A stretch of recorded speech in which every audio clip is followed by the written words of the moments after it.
এখন তো আর বাধা নেই, আছে? হ্যাঁ, কিয়ামত পর্যন্ত দেশে আর বাধা হবে না ইনশাআল্লাহ।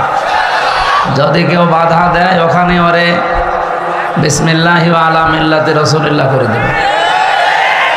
মিনহা খলাকনাকুম এই পড়ার দরকার নেই, একবারে দিয়ে দেবেন। কারণ ওরে আপনি মিনহা খলাকনাকুম পড়ে করবেন কি?